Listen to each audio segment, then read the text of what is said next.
Mas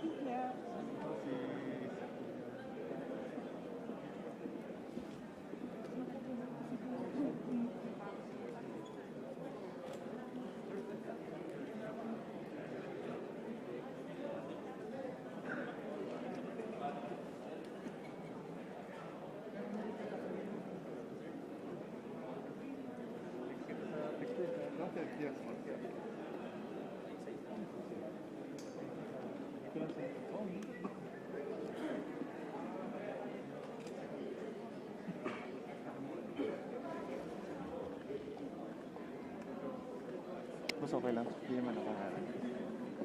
Okay lang po. Acknowledging the arrival Vice President Sara Duterte.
Thank you. Salamat po. Thank you, ma'am.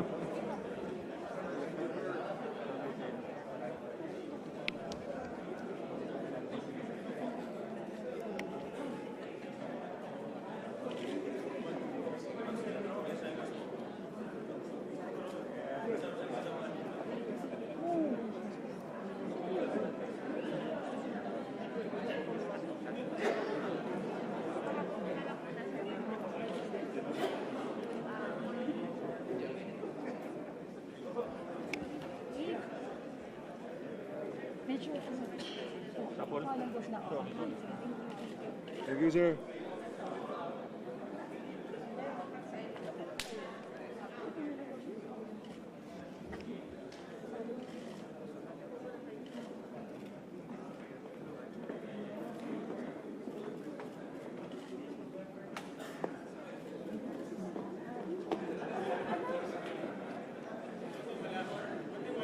Ladies and gentlemen, the President of the Republic of the Philippines, His Excellency President Ferdinand Romualdez Marcos Jr.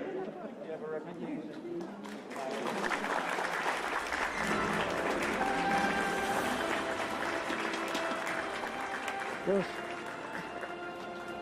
Thank you, sir. Sorry, sir. Salamat, sir. Salamat. We may now be seated.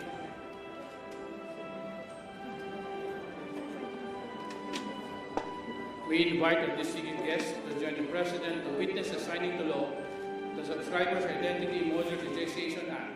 On stage are Vice President Sara Duterte Carpio, Senate President Juan Miguel Zubiri, Principal Author, House Speaker Ferdinand Martin Romualdez, Principal Author, Executive Secretary Lucas Bersamin, Special Assistant to the President Antonio Ernesto de Mayo, Presidential Managing Staff Secretary Maria Sinaida P, Secretary Iwan John Uy, DICT, Representative Ferdinand Alexander Marcos, Author and Buying Conferee, Senate Pro Tempore Laurel Legarda, Author, Senator Amy R. Marcos, Author, Senator Majority Leader Joey Villanueva, Author, Senator Sherwin Gatchalian, Author, Senator Lamont Aguirre Jr., Author, Senator Joseph Victoria Ercito, Author and Buying Conferee, Senator Grace Poe, Author of Buying Conferee, Sponsoring Committee Chairperson, Senate Committee on Public Service, House Majority Leader Manuel Jose Delipe, House Minority Leader Marcelino Libanan, Representative Chino El Mario, Author and Bicam Conferee, Representative Tobias Reynald Chanco, Sponsoring Committee Chairperson, House Committee on Information and Communication Technology,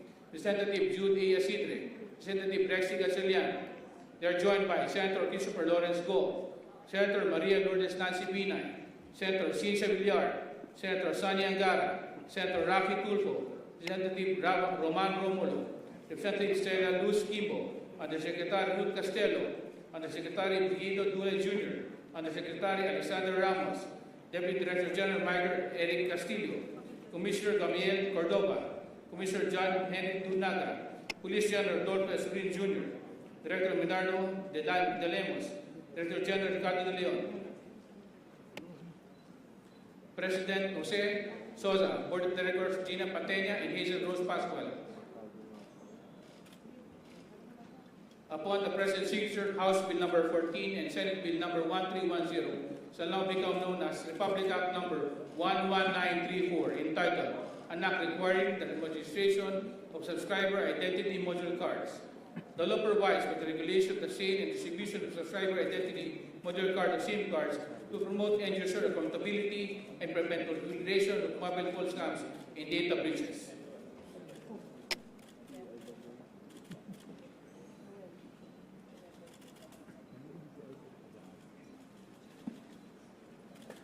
The President may wish to sign the document.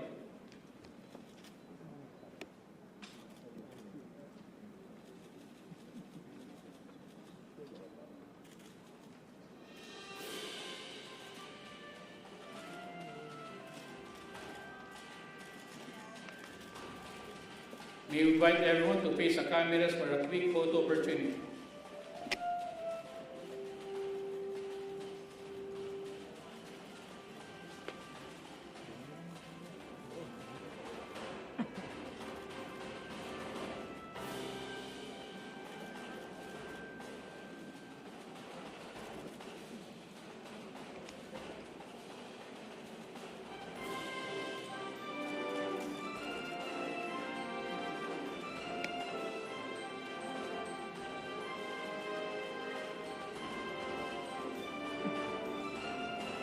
Thank you very much, Mr. President.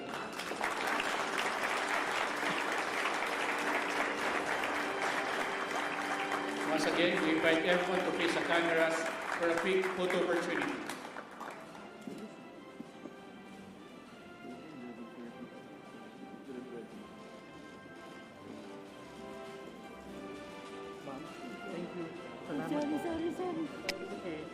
Ah, sir.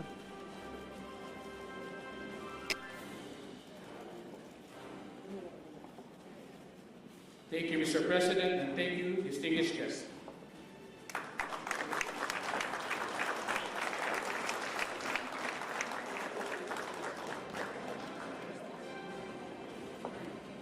Sir.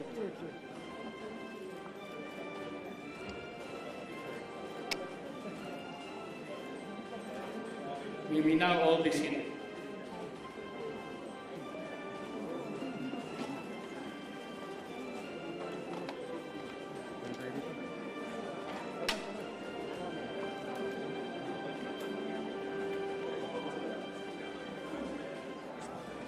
At this juncture, we invite Executive Secretary Lucas Bersamin to introduce our keynote speaker.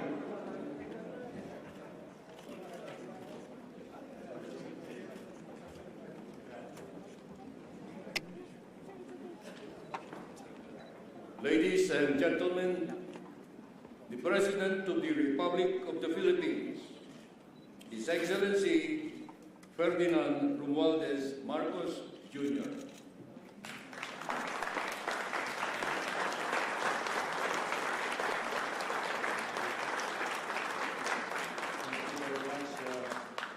Vice President Sara Duterte, please take a seat.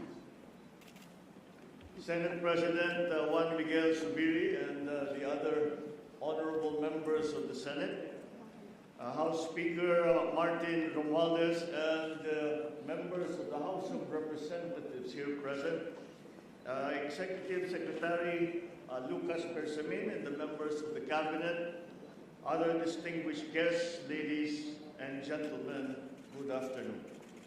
I am pleased to join you here as we sign into law the SIM Card Registration Act. With the signing of this act, we will finally achieve what has long been overdue, an effective means of regulating the issuance of SIM cards to curb the spread of spam text messages and scams. We will soon be able to provide law enforcement agencies the tools needed to resolve crimes perpetrated with the use of these SIM cards, as well as providing a strong deterrence against the commission of wrongdoing. Under the SIM Card Registration Act, every public telecommunication entity or direct seller shall be required to demand end users of SIM cards to present a valid identification document to validate their identities. These telecommunications entities shall also be required to maintain a SIM card register of their subscribers, containing information required under this law. It also mandates that they submit a verified list of their authorized dealers and agents nationwide to the National Telecommunications Commission, with updates every quarter of the year. To cover all users with SIM cards in this Act, telecommunications entities are mandated to ensure the registration of existing prepaid SIM card phone subscribers within a prescribed period. Failure to comply results to the grant of authority for telecommunications entities to automatically deactivate services to the specific SIM card subscriber under the force of law. The use of false or fictitious information, the use of fictitious identities, the use of fraudulent documents or identifications to register a SIM card shall also be dealt with by appropriate penalties. Crucially as well, included in this crucial piece of legislation are provisions that make paramount the protection of confidentiality and data privacy rights of subscribers, which shall begin to take effect at the point of sale. Any information in the SIM card registration shall be treated as absolutely confidential unless access to this information has been granted by the written consent of the subscriber. These public telecommunications entities shall only be required to disclose information contained in the SIM card upon a duly issued subpoena or order of a court upon finding of probable cause. They can likewise be compelled to do so upon written request from a law enforcement agency in relation to an ongoing investigation, that a particular number is used in the commission of a crime or that it was used as a means to commit an unlawful act. Appropriate penalties shall be imposed for any breach to this confidentiality due to negligence, for spoofing a registered SIM card, for the selling of stolen SIM cards, and for the sale or transfer of a registered SIM without complying with required registration. So I commend the legislators from the House and from the Senate for coming up with this timely and necessary law. It is the first legislative measure that successfully passed the approval of the bicameral panel of both houses in the 19th Congress. Truly, the legislation is going to be welcomed by many of our people, especially now, with reports of the commission of various crimes using mobile phones, including proliferation of text scams and spam. Indeed, with the signing of this law, we set the important tone that it is our national policy to ensure that technology shall only be used to improve our people's lives. Moving forward, it is my hope that we will be able to enact even more measures to help bring forth the security, progress, and prosperity that we aspire for our Filipino brothers and sisters and for the entire nation. Thank you at mabuhay tayong lahat. Magandang hapon po. Thank you, Mr. President. A round of applause, please.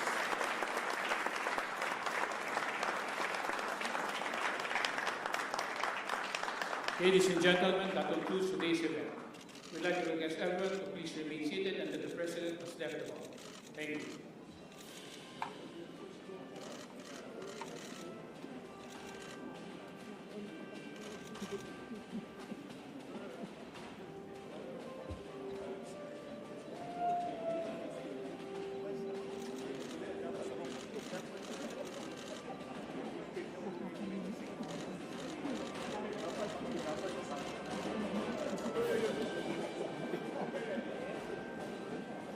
Thank you.